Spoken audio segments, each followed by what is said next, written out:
Welcome to the first episode of the corporate, the character, and we are leaving the and out, Atul, and welcome Atul Bansal from Sheila Bird into the studio, and also co-host George Tilbury.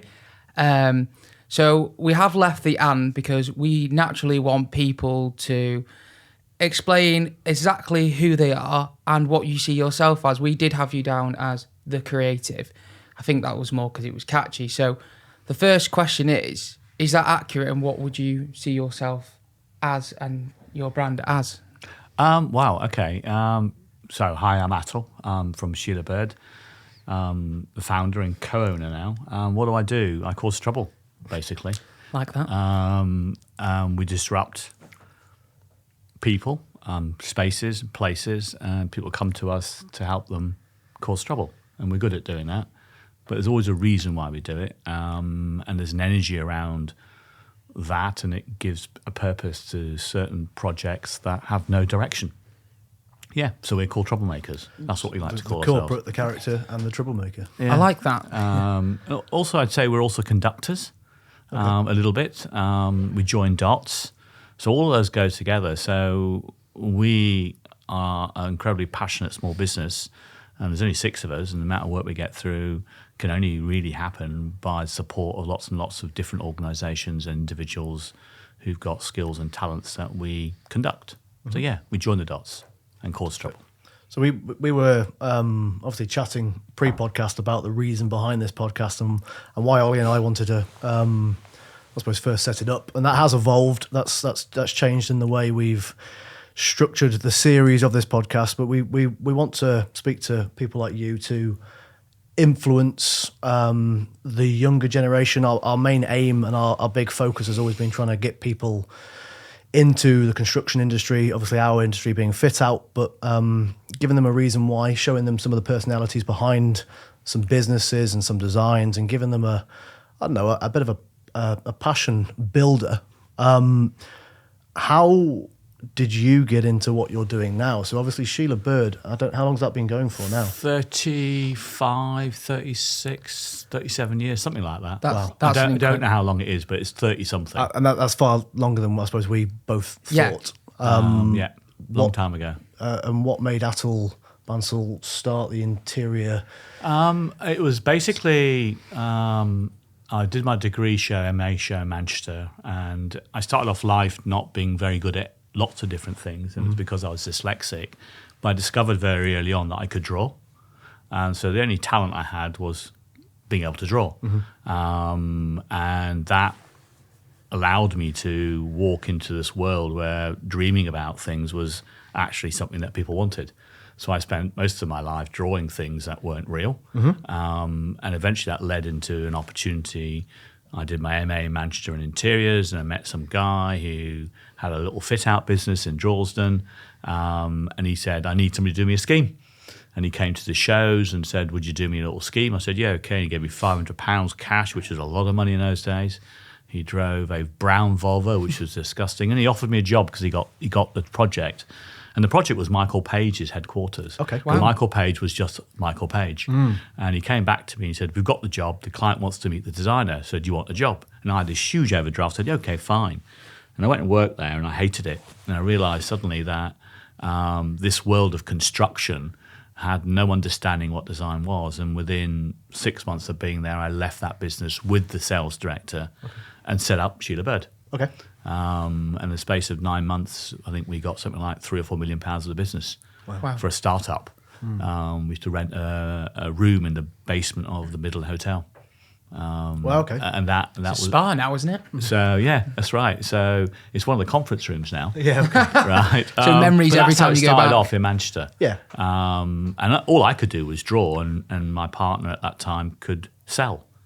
Okay, I was going to say, so how much of that was down to personality? I think there's a mixture. Yeah, I think okay. two people from opposite ends of the world. He was a member of the National Front, right? And obviously I wasn't.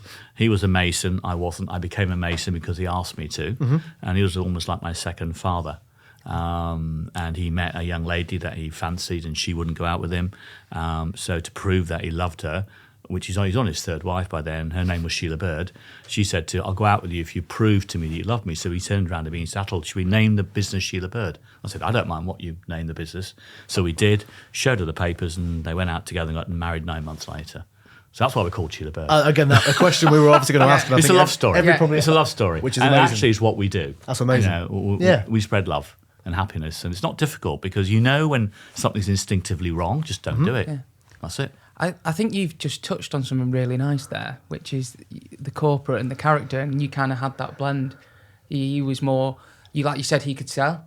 Yeah. He was more of the corporate side, and you were the character of the business. I think yin and yang. I'm a firm believer of that.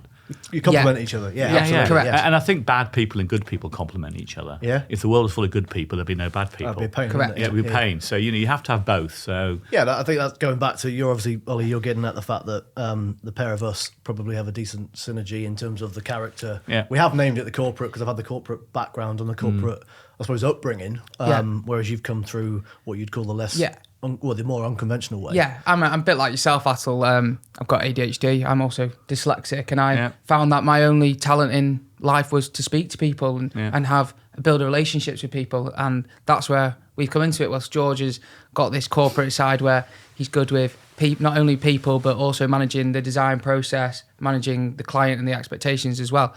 So I think that's a great story how you've named the business, and it's got great character. well, it was done because it was right at the time. Yeah, Never changed it. Both of them have died now, but but the name's still there, and that's what we're known as. And where did love what you do come from then? Obviously, that's your motto. Well, it happened after they got married.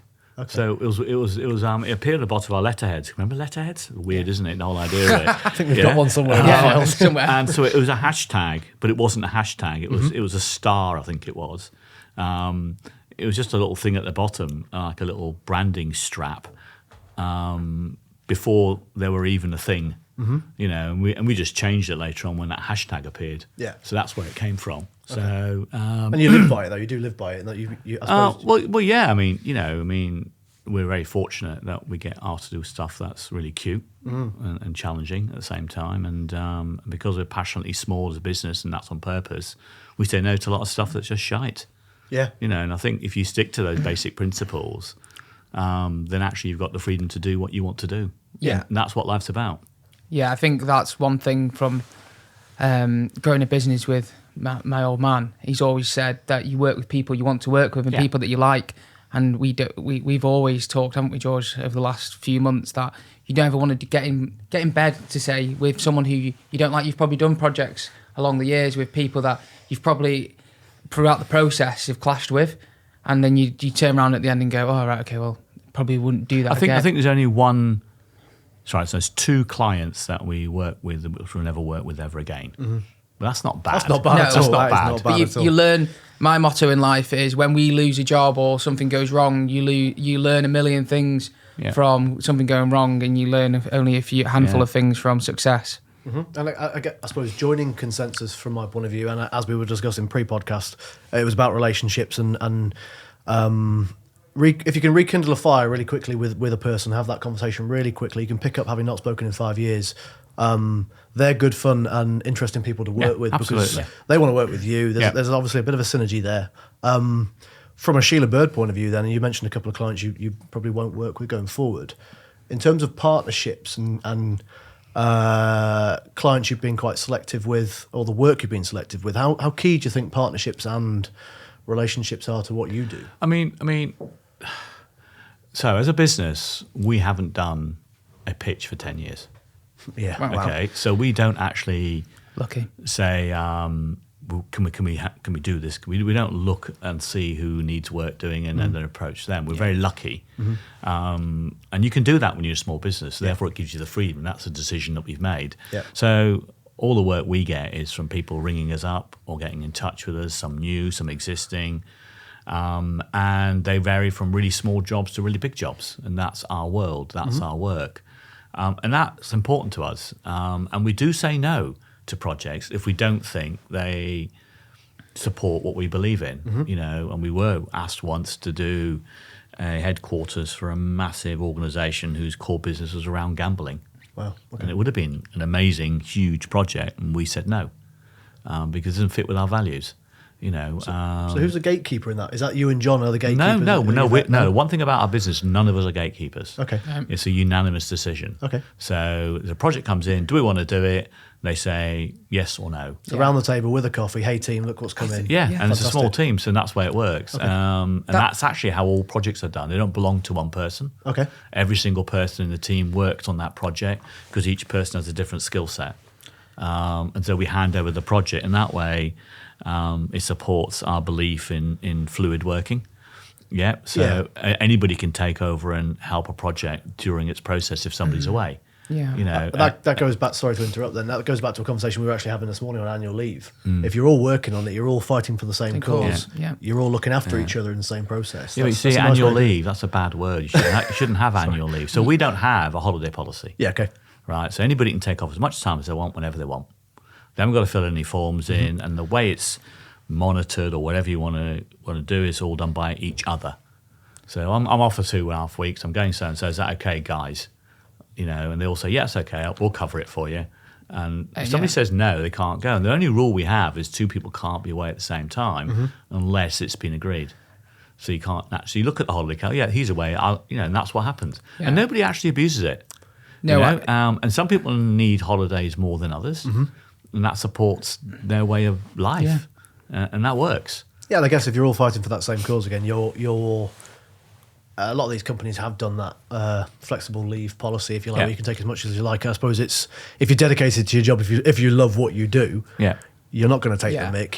You're gonna probably stick to almost your corporate 28 days within reason, and you'll calculate it probably at home, sat around the dining room table. When you come to work, everybody takes more than 28 days in our place, definitely. Well, and it's not a problem. Yeah, no. That's fine. Well, that's kind of that's cool. Obviously, our company's Consensus Workspace. One of the reasons why we called it that was because previously to setting up Consensus with my dad, we worked at another fit-out company that no longer exists now, but it was a toxic environment, and it was very much, and it will lead on to a question we're going to ask you later on, that it was very much the old school office where you'd see the MD sat on his big desk, massive chair, sat in the corner watching over the rest of the staff, and you felt like if you made the wrong move, you'd get into this. And that's one of the reasons why I never wanted to have that. Obviously, just touching on Consensus for a second, is that we have that where you don't have to ask for a holiday, you don't have to ask for time off. If you come in when you want to, and you all pull in the same direction. And I love that you've got that about Sheila Bird. And I think that really goes back to the love what you do, and you're breeding that through the company. I think it's great. I think everybody wants to love what they do. Yeah. If you were given the opportunity to pick your ideal job or ideal, whatever you want to do out of life, wouldn't the world be a happier place? It's really simple, really. Yeah. How many people out there say, "Oh, I'd love to just retire and sit on the beach"? Retire? Why? Oh, yeah, that's it. You Boring. don't want to. You'd be bored out of your brain, and I think it's a good motto to live by. It's a question I get asked a lot. Yeah. Because I'm 64, and when you're going to retire, and I always quote Vivienne Westwood. And she was asked the same question by a young lad who was a reporter, and she called him Laddie. Look, listen, Laddie, he says, when you retire, you get up when you want, you do what you want, you decide when you go to sleep, you can go on holiday as many times as you like, and you can just stay in bed if you want to stay in bed. And he said, that's correct. Well, I'm doing that already. Why the flipping hell do I want to retire for? And that's my life. Yeah. There's no pressure. Pressure's put upon you by society. Yeah. And you've got to resist it. And also, what are you going to do? I can't. It's play a passion. Golf. I suppose for you, it's a hobby, isn't it? It's my life. It is my life. It's not a hobby. Yeah. It's just what it is. I love it. All I do is draw. It's easy. It's not. It's not. That's all I can do. Yeah, I'll tell you what. Just on that, Sheila Bird does have the reputation of pushing boundaries and you are being different. Why do you think that a lot of people go linear and don't do something different and aren't? I think it's down to the people who run the businesses. Yeah, they force people to do things in a certain way because that's how it's always done. If you go to, it doesn't exist so much in design studios generally, because design studios are all geared around the creative mind and the thinking behind that. But if you go to other types of businesses, there's that freedom is not there, because it doesn't actually support the whole process of being creative. And I think we're lucky that our business lives in the creative world. If we were a business that wrote reports about, I don't know, structural deficiencies in a building or something, then you're not paid to be creative in that process. So there's it's about what you have to do as part of your job, I guess. So we're lucky we live in that world. But there are design associated businesses who are just so uncreative. And I visit lots of organizations which do D&B and all the time, and the pressure some of the design team are put in to turn out work is huge, and the quality of work that they produce is poor. How does that make you feel as a design creative, that people are put into boxes and not allowed to show that passion they have? I used to resent what happened in those organisations. I don't anymore, because some people, most people say yes to that job. It's their fault. Right? No, that's true. As simple as that. It's a great place to start your career, but it's not a great place to end up with your career. Yeah, you can quite easily get stuck in a box. And I think some businesses have this whole thing about fear that drives people. You left the place where you're working, and when you leave something and move on to pastures new, it doesn't matter where it is or what it's from. It's the unknown. It doesn't matter whether you're young, middle age, or old age. It's still the unknown. Sure. And when you're younger, even though you've got less to lose, because you've got nothing at that page, that's the ideal time to do it. But actually, you're afraid of it more.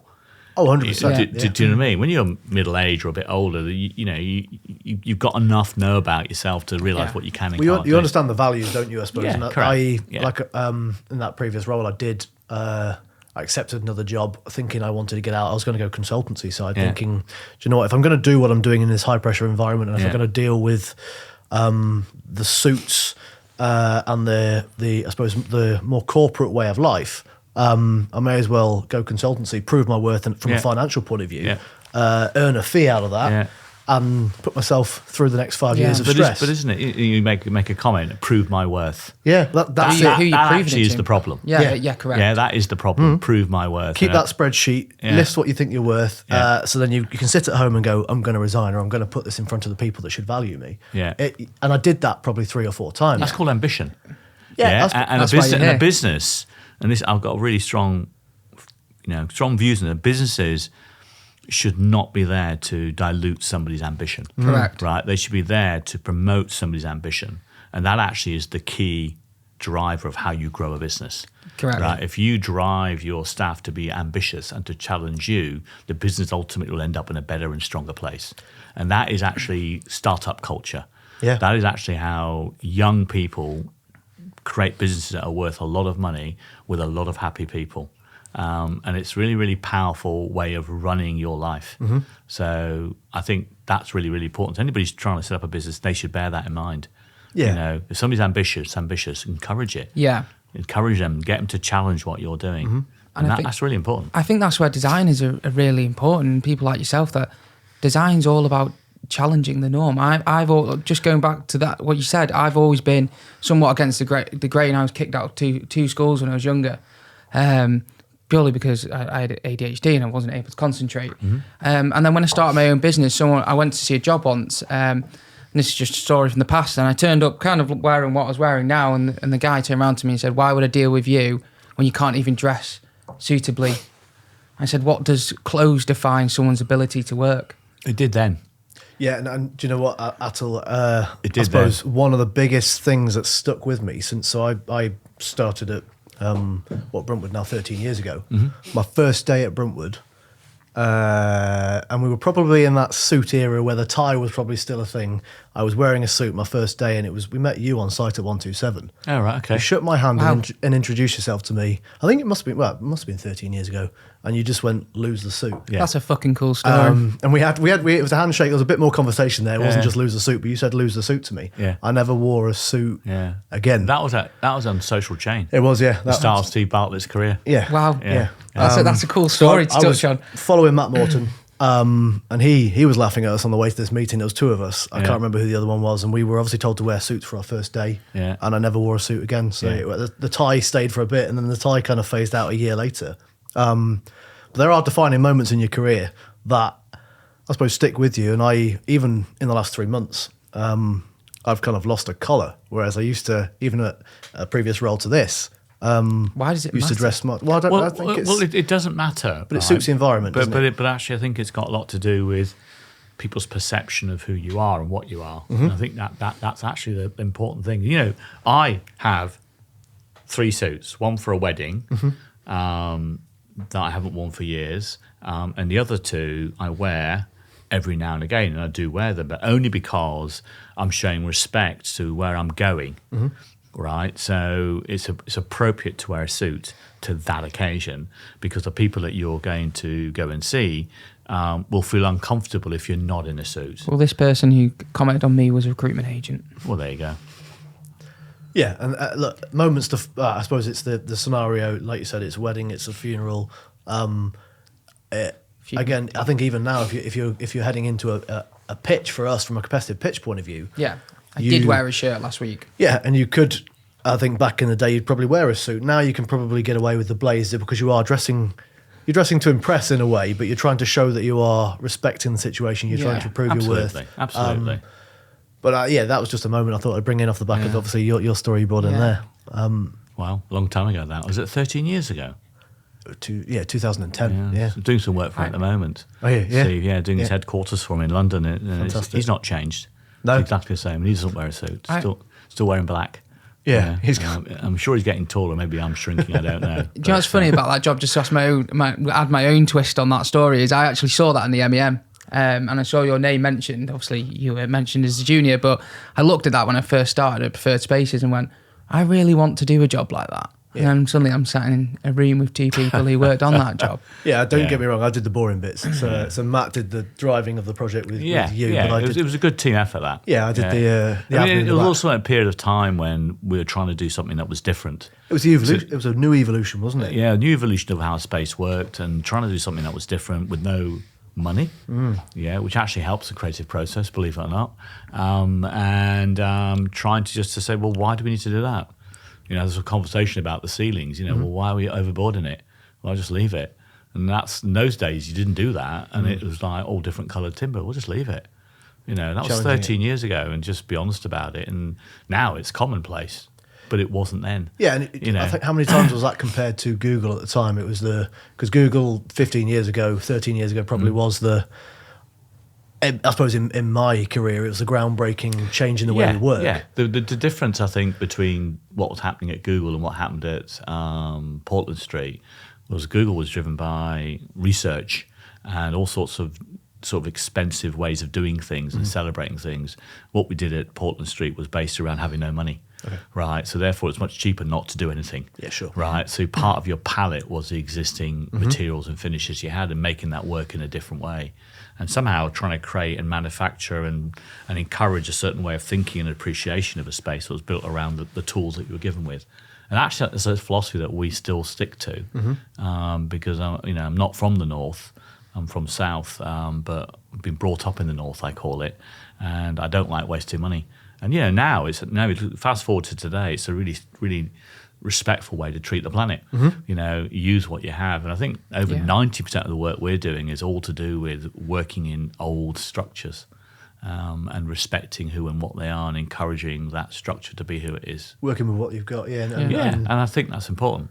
Yeah, the sympathy, I suppose, from, again, my background with the listed buildings, obviously it's being sympathetic at the same time, but it's nice to put a creative spin on that at the same time. Yeah.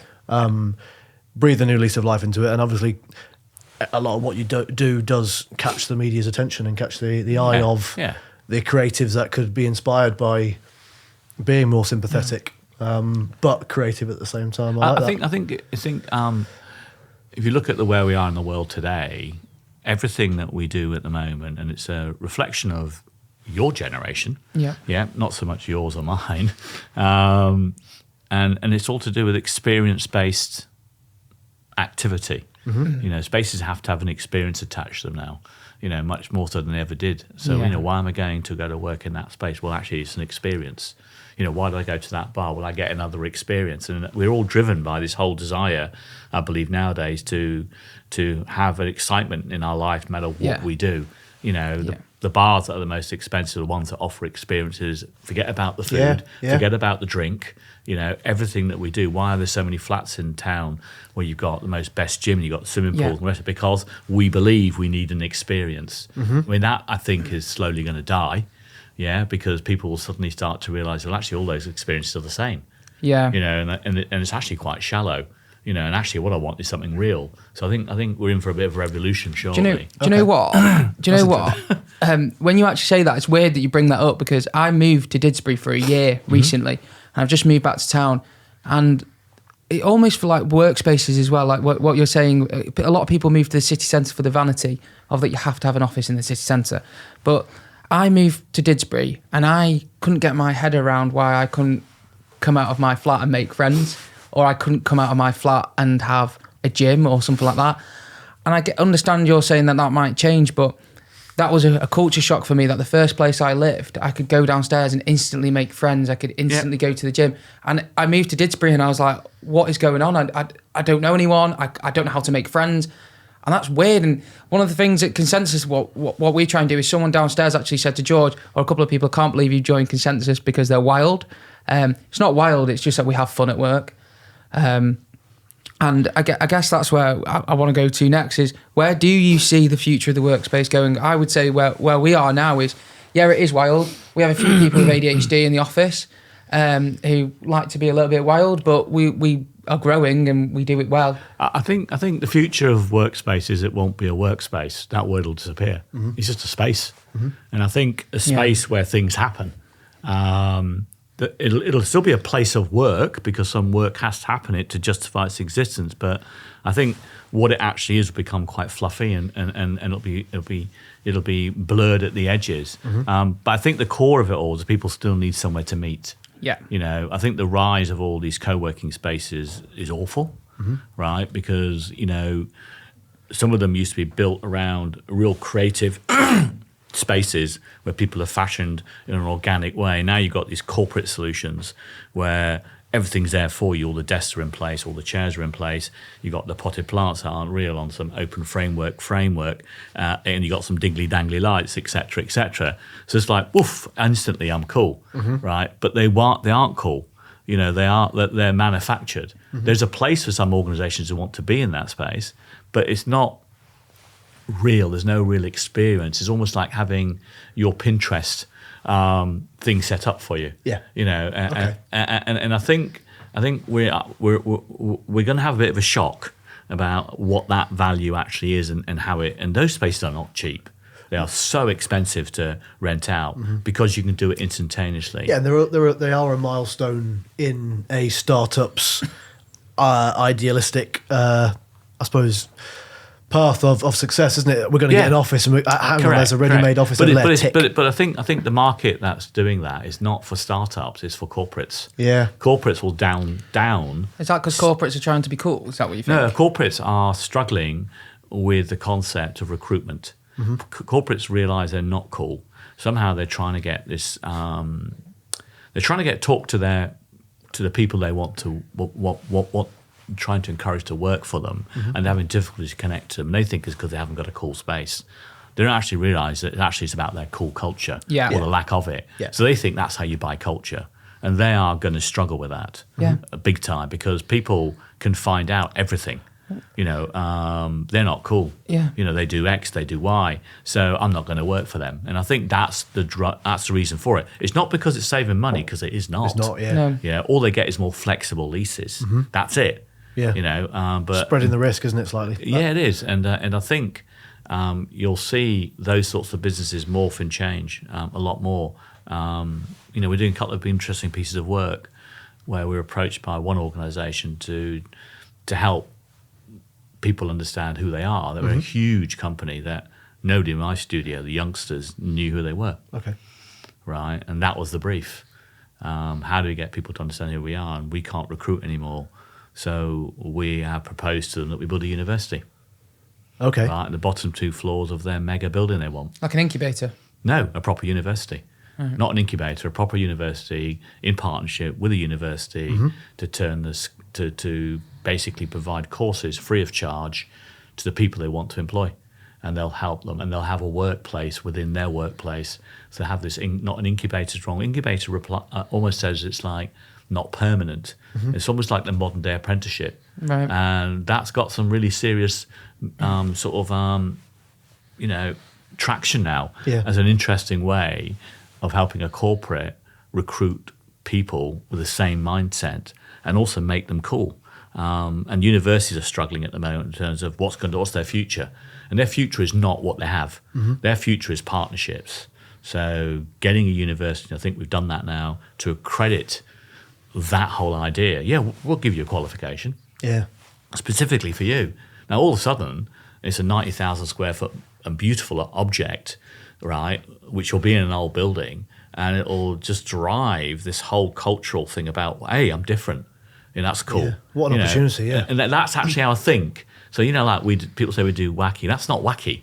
It's just joining dots. And we see this problem here, we just see this problem here, and how do you make them all work? And that's what we like doing. So Go on. the office, do you see the office growing? You need to put more so if you're a business owner and you want to drive, obviously everyone wants to grow with their business. Yeah. And you want to hire, like you're just touching on, you want to hire the best staff or the staff that suit your business. So do you think from a design point of view and a fit out point of view that we need to start designing space on the future employees or the future staff in a business, not the staff that have been there for X amount of time? I think that's not an easy answer, not an easy question to answer. I think the secret is to realise that every single business has a different need. Yeah. And therefore, what you have to do, and we talk to clients who are really, really a long way down that journey. So suggesting things to them is really easy, and we've got other companies that have just started on that journey and find any change to be a real challenge. And it's almost like you're trying to get them to break a habit, not to something new, just break their habits. So I think every single one is important to each business, but they're not the same. Each one's on a different path, a different journey. And sometimes the ones that are so free and are with it and up there need to go back because they've gone too far, if that makes sense. And sometimes they're driven by the desire to be different. And actually what they're doing is slowly killing their business because actually they've lost sight of who's really important, not them being cool, but looking after their staff. Yeah. So it's interesting. It's that they're all different. Yeah. And you learn from each one. And people say, why do we work for young businesses? I think 25% of our business is for young businesses. It keeps us alive because they have no rules. Yeah. There was a time, 4 years ago, everybody had a telephone system. Nobody's got them now. No, that's true. We don't have them. Yeah. Why? because you got mobiles. Yeah. So used to have a server. That's gone now as well. I don't need air conditioning, do I? In my comms room, because I haven't got anything in there. Yeah. So all of a sudden, you've got this whole different way of thinking. Money can be spent in a different way. Well, yeah, absolutely. Looking after the people. And then if you look at that and you take that 2 or 3 stages further and you apply that to other things which aren't as sexy and you think, Jesus Christ, I don't even need this amount of space. And that's where it starts to become interesting. Yeah. And that's why developers are struggling. Yeah, my and spreadsheets don't allow for creative thought. You can't praise creativity. My quote would be, employee culture isn't just putting a beer tap in. But employee culture is, I couldn't believe I watched a video the other day and it was my generation, I guess. I'm not Gen Z, but because I'm close to 30 now. But it was some Gen Zs, and they basically said, why would they go out for drinks with people after work? They go to work, not to go out for drinks. And we're still in this generation where we all go to the pub on a Wednesday or a Friday, and we all sit there and we have.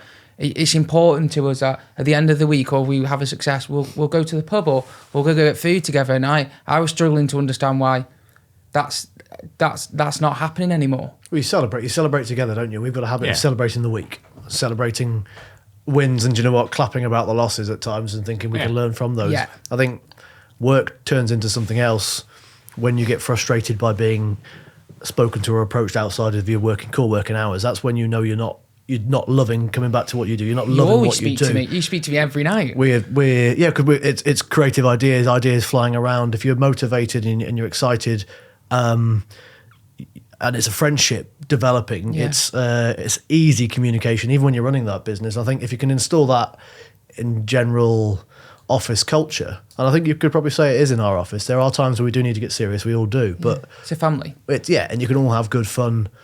And like Sheila Bird, whilst there's 11 of us at the moment, we all know we're fighting for the same cause. If one person important. drops, you pick the other Yeah, person it up. is. Yeah, it's very important. And I think we're in a position where, we would love people to come to us for work like you guys. I think we were talking about this question, thinking, would it offend Sheila Bird if we said you're obviously well known in the Northwest, but you're not a household brand?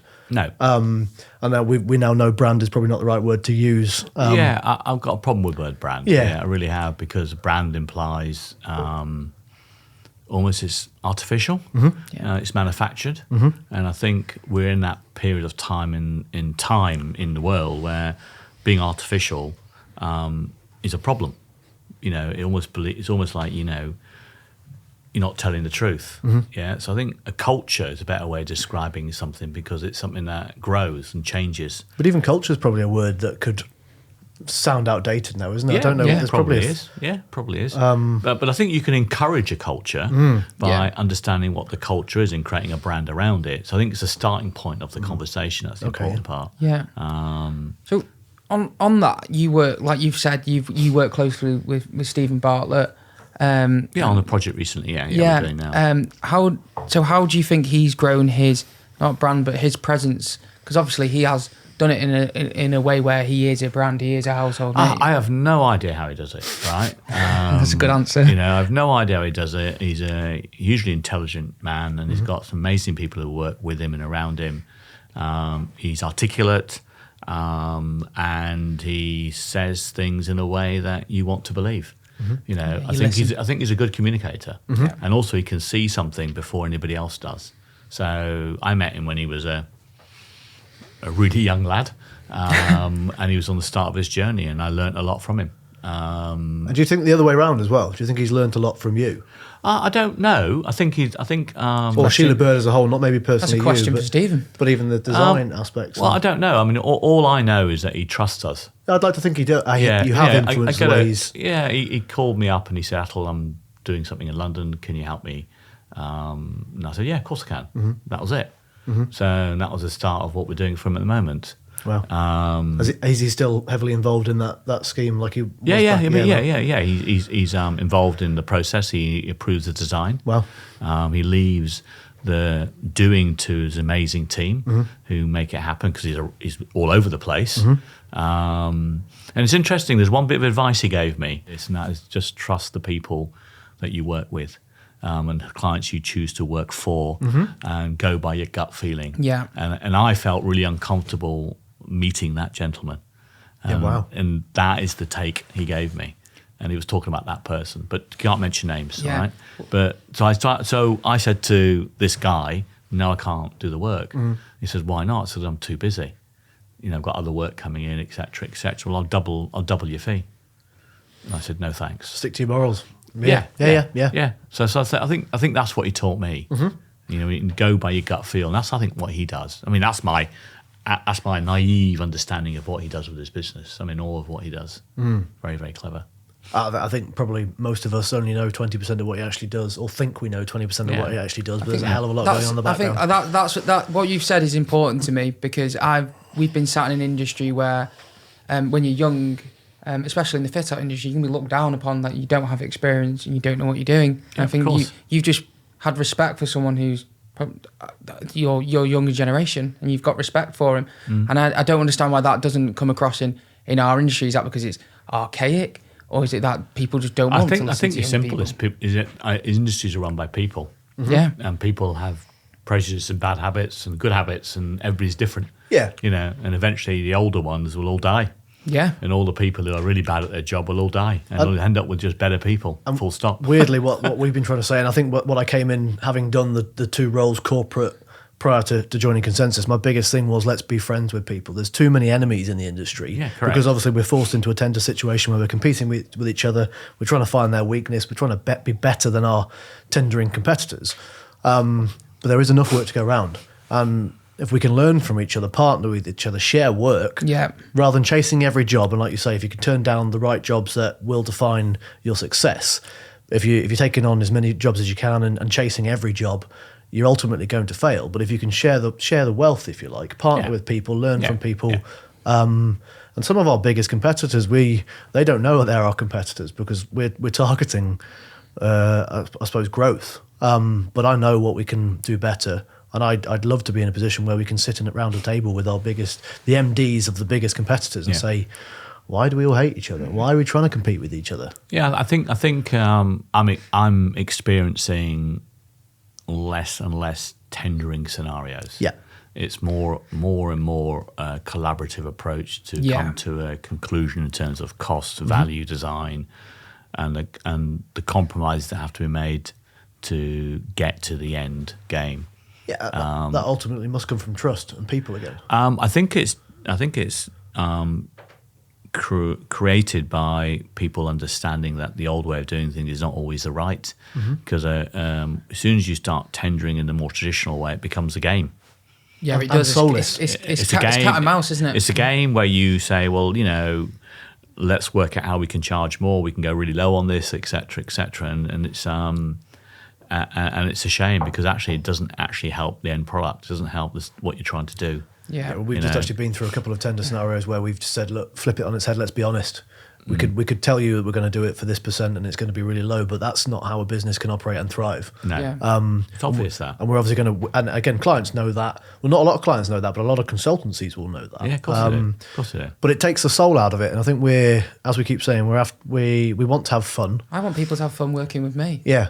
So let's take out the first 4 weeks of any project where you go through heartache, you go through problems, you go through stress, you put your design team under immense stress to beat the competition, and let's try and build trust relationships and get people to want to work with us and understand that we want to do the next job, the next job, the next job, and thrive, rather than struggle our way through and make the money back on the next job and make the money back on the next job. I think partnerships way to move forward. Yeah, and that's again, that's probably one of our opening questions. So we don't need to go back over those partnership aspects. Yeah.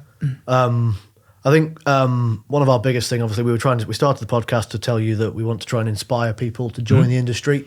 From a creative point of view, what would be the biggest things from your point of view that you think a young creative, a graduate, maybe a mid-degree student should consider to jump into possibly, I suppose, fit out or construction? What would be the...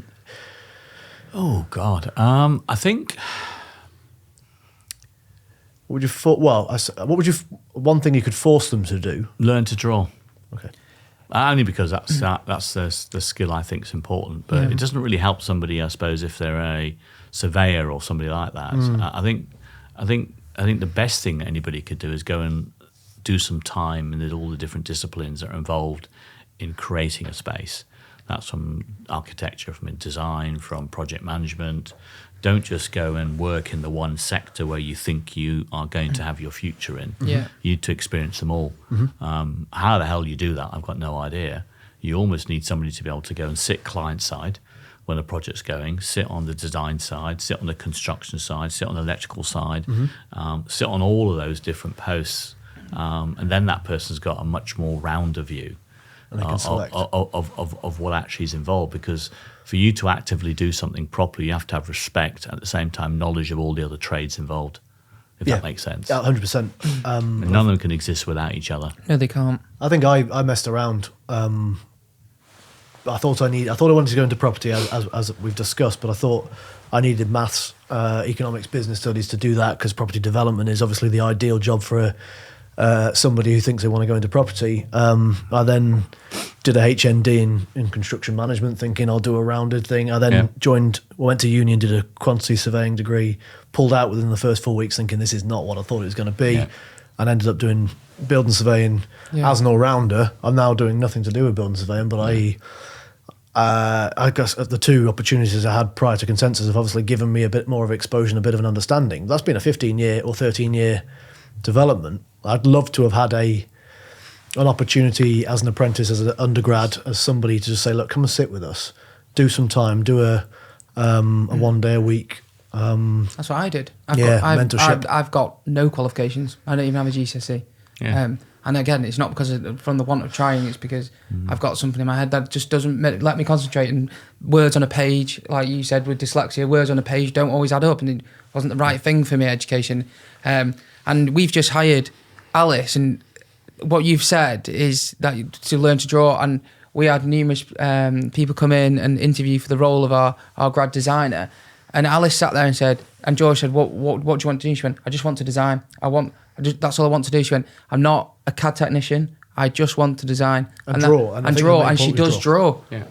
And she's brilliant at it. And we've kind of let her run with it. So we're obviously as a business learning what this designer, the value this designer is going to add. We know we need somebody with a far more creative brain than we've got. But her talent in terms of drawing, and again, like you on the iPad, where it offers a different dynamic to what you can draw. She's very good on paper, by the way, as well. But the iPad offers again, it blows us away. It offers a different version of what she can do digitally. That would change us, even if that was just Consensus's brand and marketing aspects. That would do us wonders. And I think she'll find her feet. I don't know if she doesn't know what she wants to do other than she's done an interior design degree. I think ideally she would have probably wanted to do an art degree, maybe, because she's very good at it. But it's an opportunity, and we're going to let her carve her own career, do her own thing, and see where she fits in. By the way, she is busy, so she's fitting in, and she's loving it. Yeah. If you could give 3 tips to a young designer who's maybe sat at a fit out company, as we put before, and you're in a box, or you're a young designer and you want to start your own business, what 3 tips would you give them for starting their own business and how you cultivated work? I don't think I give anybody any advice about starting their own business. Yeah. Okay, I think what I can give them advice about is the basic tools. Yeah. And I use a little analogy quite often because I do a lot of work with people who are starting off in the world of design, youngsters, and they come and see us, and I give them some time, and I say to them that you need to learn the skills of the trade that you're entering into, and I say to somebody, if you wanted to be a French poet, right, the best French poet, would you accept that what you have to learn is to speak French first and speak French fluently? Once you speak French fluently, you can create creative prose out of that language. If you've got no understanding of the French language or how the words work together, etc., and if you can't read French, would you accept that you cannot write French poems? And they say, yeah, right. So if you want to be a designer, learn how to draw. Because that is the basics. The fundamental. And if you can't draw, then everything you produce will be based around what you know and not what you can create. Dump the CAD machine, because with a CAD machine, you have to give it a dimension. You have to give it a certainty about something. You can't actually draw a curve without telling somebody where the starting point is and where the circumference is. You can actually, but that's actually how it works. So just learn how to draw. And it doesn't matter if it doesn't feel right, look right, all the rest of it, but it's the process of pressing a pencil on a piece of paper and the line thickness changes as opposed to doing it lightly. And that interaction with a piece of paper or an iPad is the starting process of creating something. And I think that then makes you more creative, because it's not a word, it's actually the way you say the word. Right, is you can add something to make a word more powerful by accentuating the first name and the first letter in the word by raising its volume or its importance. The same way you can express that with a piece of line, and that actually is all you need to do. Once you're fluent in French or in drawing, you can draw whatever you want. Because the tool that you're not restricted by the act of learning how to draw or speaking French. So I've always put art down to I suppose a born skill. And again, it's not. That's my naivety. You can learn it. Yeah, that's I learned it. You look at what I could draw. I'm useless at drawing. You do it every day of the week. But yeah, 4 or 5 times a day, and you'll become better and better, like you would if you were learning how to speak French. There's no difference. Yeah, so it's a passion that you develop, and it's habit. Yeah, and you can learn it. That's something. I always say to people that you could be the world's best designer, but you've got no way of communicating. You'll never, ever be successful. You can be very average as a designer, but if you've got the ability to communicate your ideas, you'll do really well. Yeah? So if you were the best designer in the world and you could communicate it, my God, you'd have some fun in your life. So people that say, I just can't draw, You can. You can. You can. You learn. just need to learn. Yeah. And you may not want to learn. It's like Yeah, cooking, yeah. isn't You it? know, I can't cook. No, you just need to learn. Yeah, dedication, isn't it? You don't Putting- need to. Not everybody needs to learn to draw. If you don't want to draw, you don't draw. Do something else you enjoy. Yeah. You know what I mean? Yeah, absolutely. You know? It's, cool way of thinking. I think the French poetry has kind of Yeah. made me think about that. Yeah, because nobody can't speak French. 95 people in the UK cannot speak French. They get that straight away. Yeah, exactly. Makes sense. I tell you what, before we wrap up, it would be interesting to ask some quick fire questions. Go First job. My first job, Yeah. Michael Page and Partners, designing his space for a company called Hanthorn Contracts in Drawston. Was there a Saturday job or a weekend job before that? No, there wasn't. Cool. No, Right. that was my first job. Working from home or working from the office. There's no difference. Okay. Most famous person you've ever met. My mother. There you go. Your biggest fear. Waking up inside a box with no light in it. I don't like small confined spaces. Okay. Yeah. What's the oddest request you've had from a client over the years? We were asked to design something, and the brief was a music track. Okay. That was the brief. What's we the said yes, by the way. Did you? Yes. What's the funniest thing that's happened to you on a work day? What's in the bag, Atul? Yeah. Okay. What would the title of your autobiography be?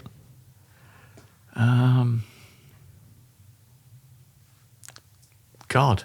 Now, autobiography, I can't write. I'm dyslexic, so I don't think I'll ever have one. Throw it on his head. So yeah, it's perfect. never going to happen, that. If you had to eat one food daily for the rest of your life, what would it be? It would be a samosa. Yeah. good I like choice. that. Yeah. Good choice. And if you could have a superpower, what would that be? I've got one. It's called dyslexia. Amazing. So I already have Yeah. it. Amazing. Yeah, that's brilliant. I like that. Yeah, cool. Well, honestly, thank you so much for coming on. You're welcome. I think we've both learned a lot, and I feel like a lot of people can learn a lot from watching the podcast and from yourself. So, thank you. You're welcome. Eyes opened. Yeah. Thank you very much. You're welcome. Have fun, Perfect. have fun, boys. All right. Thank you.